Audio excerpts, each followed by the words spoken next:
Blue, so what is the biggest misconception about CrossFit? I would say the biggest misconception is that it's dangerous. When people walk through our door, if they walk through our door, that's the hardest part for them, is to get them to walk through the door and realize that everybody can do this. It's universally scalable, and it's our coaches' jobs to make it safe for everyone. I would say one of the biggest hurdles people run into is life. So if you're 35 or 40 years old and you're walking to a CrossFit gym for the first time, what have you done in those past 40 years to allow you to do the things that we do here? So if you sit at a desk job all day long, you're gonna have tight hips and tight ankles. So we work on opening those things up. Yeah. Or if you're on a keyboard on a computer all day, your shoulders are rounded forward. How can you expect to take anything overhead if your shoulder is this way? I mean, you just can't. So it takes some time to retrain those muscle patterns, fix posture, and that's what our job is, and that's our goal, is try to help everybody move and feel better. It doesn't really matter what the weight is, the goal is just to move and feel better. Everybody goes through a one-on-one fundamental session. There's actually up to 5 sessions one-on-one with the coach, and they're just watching their individual movement patterns. So everybody's unique, like I mentioned, they all move in different ways. So our job is to find what's gonna work for them. So for some people, it might be they can't have a barbell sit on their shoulders, and then we'll let them cross their arms. For some, maybe they just have some instability in their midline or in their core, so they shouldn't have a bar on their back yet. So we're gonna help maybe put a kettlebell in their hands and help build up that strength so that we can get there. The thing that our staff takes through is they go through a movement assessment for those five sessions. And from there, we kind of relay that to the rest of the staff and then try to create a plan that's gonna help them move and feel better in our group setting. So you get through your fundamental session, and that coach is gonna kind of take mental notes on how you move and what you do. And then they're gonna share those notes with our staff. So then as you're in classes, you won't always have that one-on-one coach that you worked with as you introed. So now the rest of the staff is armed with at least a base knowledge of how you move. So that way, when we get you in our class, we can say, oh, this is Tony, this is who Coach Hannon was talking about as far as he's got some tight hips. So let's see if we can help open those up today and get them to move a little bit better. Is it intimidating for people that come from working out on their own that then they have to get comfortable working out as a class? Because that's a little different as well.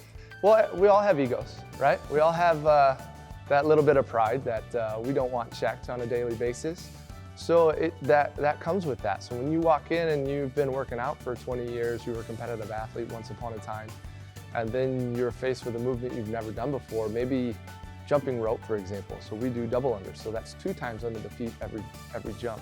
Well, if you haven't jumped rope since grade school, my guess is that you probably can't do double unders right now. So that's a very humbling experience for even people that are still active in slow pitch or play basketball all the time.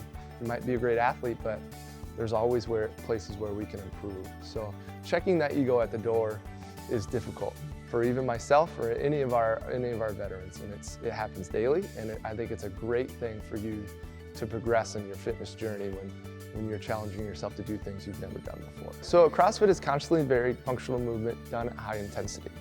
The unique part of CrossFit and CrossFit affiliates is, so after we pay our affiliation fee, we're allowed to run our gyms independently. So we're not linked to the next gym down the road. We all run them differently. So we take all the movements that you would do at a traditional gym, and then we put them all together in a mix and match. So you might follow a typical strength program, which you might see here, but then we're gonna add some conditioning on top of it. So you might do 3x5 back squats, but then after that, you're gonna do some hypertrophy training in a workout setting where we're doing squats coupled with some push-ups and maybe some sit-ups. And then so you're getting your strength portion, which most people do at traditional gyms. If they're gonna go to do weightlifting, they'll do that. Or you're gonna get your conditioning piece or your cardio, and that's where the conditioning piece comes from with the squats, push-ups, and sit-ups. So you're getting everything in one hour, one little mashup. And this way, when you walk in, you don't have to think about anything. All you really have to do is show up, and then we take care of everything else. We prefer you bring a little bit of effort with you, but again, if you just want to get here, it happens. At least you made it in the door. We have 3 different levels of every workout, so there's always different versions and different scales for everyone to do. So they're doing similar workouts, but they're still moving within their abilities. So as we push each other, I might be lifting one weight, you might be lifting another, or we're doing separate movements. We're still doing the same workout. So he's pushing me and I'm pushing you. in a safer setting because the coach is watching you move as well. So it doesn't get out of hand. We're not going to take it to the point where we're out of control though. Can you talk a little bit about what success looks like in kind of the world of fitness here at WiscoFit Solutions? So the step one sometimes for people is just walking through the door and creating habits of getting here, let's say 3 to 4 times a week. And then once they've created that habit, then they can start to try to master some movements that have challenged them, or if they've walked in with some shoulder issues or shoulder impingements, maybe their success or their win is opening their shoulders up and being able to hold a barbell overhead. That's a big win for many people, especially if they have desk jobs.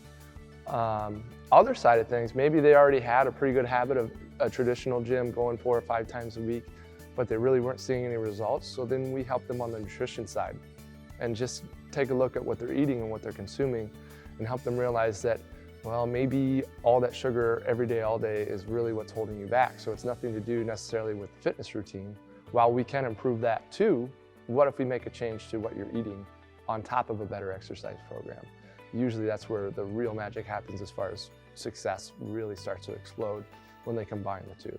Can you talk a little bit about some of the mental health benefits to working out in this type of environment as well? For sure. So it's just a natural stress reliever. So you come in from a busy day's work, maybe it was a rough day at work. You know that you can walk in the door, and from the time you walk in the door and get your workout gear on, you don't have to think about anything else. You can just kind of shut off and just work out, push yourself if you want to be pushed, and then just get a good sweat in. And then hopefully by the end of that hour, you've relieved some stress, you've left whatever baggage that you brought with you to the gym and kind of just left it at the door and you forget to pick it up. And then you go home, and then as far as the mental health side, maybe you have to go home to a family, and this way you're not carrying all that stress with you when you go home. And that's a huge success for people, especially if they're able to kind of de-stress before going home and taking all that stuff with them. We do encourage people, regardless of their day, to just walk in the door. So sometimes you come in and you completely check out, you do the workout, and then it would be easy for you to just go grab your stuff and leave. But then you remember that you were just there with a dozen other people, and you're not just gonna walk out on them.